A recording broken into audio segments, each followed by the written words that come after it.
ഈ വയസ്സൊക്കെ പറയുമ്പോൾ നിങ്ങൾ വിചാരിക്കും ഇതൊരു കല്യാണാലോചനയാണെന്ന്. എന്നാൽ ഇതങ്ങനെയല്ല, ഞാൻ ഫുള്ളി കമ്മിറ്റഡ് ആണ്. ആ കഥ ഞാൻ പുറകെ പറയാം, ഇപ്പൊ പറയില്ല. ഈ ഇരിക്കുന്ന ആർക്കും എന്നെ മനസ്സിലായിട്ടില്ല അല്ലേ? ഈ കൂട്ടായ്മയിലെ ഏക പട്ടാളക്കാരൻ്റെ മകനാണ് ഞാൻ. എക്സ് പട്ടാളക്കാരനാന്ന് പറഞ്ഞു കിടക്കുന്ന ചില വ്യാജന്മാരെ നിങ്ങൾക്ക് അറിയായിരിക്കും. ഇത് റിയൽ പട്ടാളക്കാരനാണ്. ഭാരത സർക്കാരിന്റെ പെൻഷനും കോട്ടയും വീർ ചക്രം കിട്ടിയ ആ ചേട്ടന്റെ മകനാണ് ഞാൻ. ഒറിജിനൽ ജവാൻ കാ ബേട്ട. ഈ പട്ടാളക്കാരൻ നിങ്ങൾ വിചാരിക്കുമ്പോൾ നിങ്ങൾ ഓർക്കും ഈ സിനിമയിലൊക്കെ കാണുന്ന മീശയൊക്കെ പിരിച്ച പട്ടാളക്കാരനാണെന്ന്. ഇത് പക്ഷേ മീശ ഇല്ലാത്ത പട്ടാളക്കാരനാ.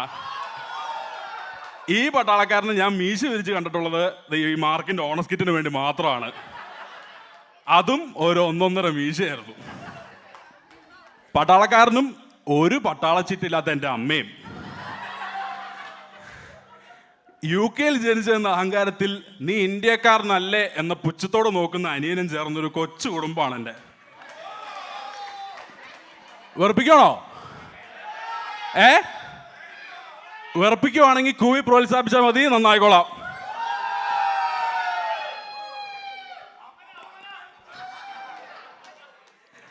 ഈ റെഡിങ്ങിൽ 4ാം ക്ലാസ് മുതൽ ജീവിക്കുന്ന ഒരാളാണ് ഞാൻ. കേരളത്തിൽ ബാലരമയും പൂമ്പാറ്റയും വായിച്ചു കിടന്ന് എന്നെ ഇങ്ങോട്ട് പറിച്ചു നട്ടതാണ്.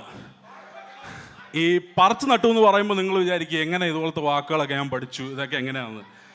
ഈ പട്ടാളക്കാരൻ ഒരിക്കൽ ഭാര്യയോട് പറയുന്നത് കേട്ടു, നമുക്കെങ്ങനെയാണ് ഇങ്ങനൊരു വാഴയുണ്ടായെന്ന്.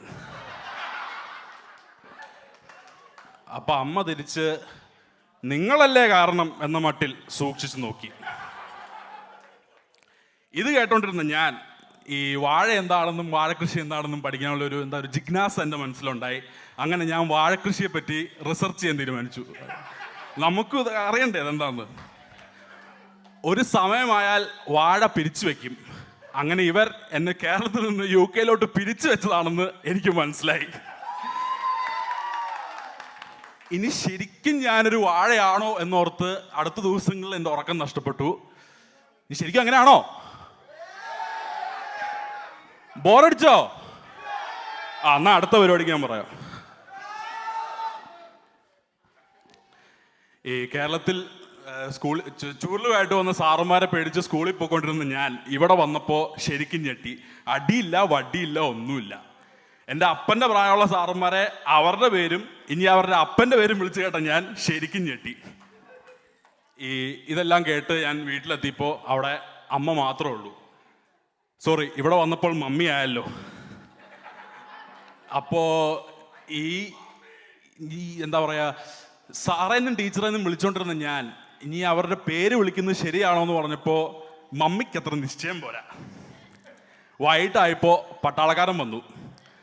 പട്ടാളക്കാരനോട് ഞാൻ ഈ കാര്യം പറഞ്ഞു. അപ്പോൾ പട്ടാളക്കാരൻ പറഞ്ഞു, നീ പേരെങ്കിലും വിളിച്ചാൽ മതി, നിന്റെയൊക്കെ പ്രായത്തിൽ ഞങ്ങൾ ഇരട്ടപ്പേരുകളാണ് വിളിച്ചോണ്ടിരുന്നതെന്ന്. അപ്പോൾ എനിക്ക് ഈ പട്ടാളക്കാരനോട് നല്ലൊരു ബഹുമാനം തോന്നി.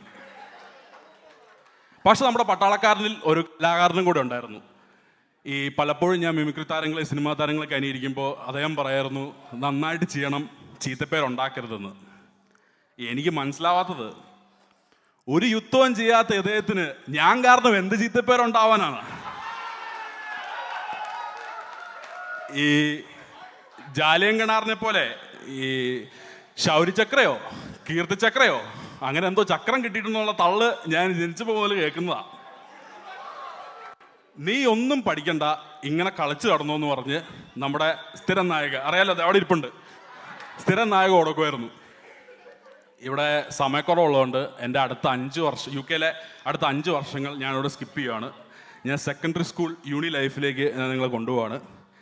ഈ നാട്ടിൽ ഞായറാഴ്ചകളിൽ വേദപാഠം കുർബാനയുമായി ഉച്ചവരെ നഷ്ടപ്പെട്ട എനിക്ക് ഇവിടം ശരിക്കും ദൈവം ഒരുക്കിയൊരു പറുദീസ പോലെയായിരുന്നു.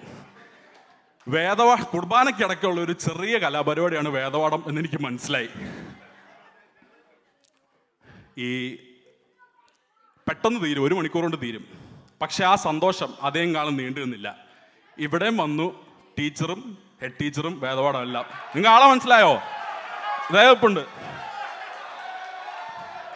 ആളൊരു സയന്റിസ്റ്റാ, സയൻസ് വേറെ എന്നേ ഉള്ളൂ. ഇതിൽ നിന്നൊക്കെ രക്ഷപ്പെട്ട് ഞാൻ നേരെ യൂണിവേഴ്സിറ്റി ചേർന്നു. ഈ 3 വർഷങ്ങൾ എങ്ങനെ പോയെന്ന് എനിക്ക് തന്നെ അറിയില്ല. തേപ്പ് കിട്ടുന്നത് ഒരു സ്ഥിരം കലാപരിപാടിയാണെന്ന് എനിക്ക് മനസ്സിലായി. 2 വർഷത്തിൽ 2 തേപ്പ്, 2 മലയാളികൾ. ഈ കൂട്ടത്തിലാരല്ലോ കേട്ടോ, പേടിക്കണ്ട. പക്ഷെ 3-ാമത്തെ വർഷം ഭയങ്കര സ്ലോ ആയിരുന്നു. തേപ്പും കിട്ടിയില്ല, ഒന്നും ഭയങ്കര സ്ലോ ആയിരുന്നു. ഞാൻ പിടികൊടുത്തില്ല എന്നുള്ളതാണ് അതിനകത്ത് സത്യം. പക്ഷെ ഇനി ഈ വേദിയിൽ എൻ്റെ അടുത്ത വരവിന് എൻ്റെ കൂടെ എൻ്റെ കൈ പിടിച്ച് കിടക്കാൻ ഒരാളും കൂടെ ഉണ്ടായിരിക്കും. എൻ്റെ ഡെലുലു. അവള് തേച്ചില്ലെങ്കിൽ അപ്പൊ ശരി, ഓക്കെ, ഞാൻ അപ്പനും അമ്മയും കൂടെ ഡെലുലിനെ അന്വേഷിക്കാൻ പോകും. ഒരു ചെറിയ അറിയിപ്പും കൂടെ ഉണ്ടേ. ഇവിടെ റൂം വാടകയ്ക്ക് കൊടുക്കാൻ ആർക്കെങ്കിലും താല്പര്യം ഉണ്ടെങ്കിൽ ഉടനെ പറയണം. എനിക്ക് തോന്നണില്ല ഇനി പട്ടാളക്കാരൻ എന്നെ വീട്ടിൽ കയറ്റുമെന്ന്. അപ്പൊ ശരി, നന്ദി, നമസ്കാരം.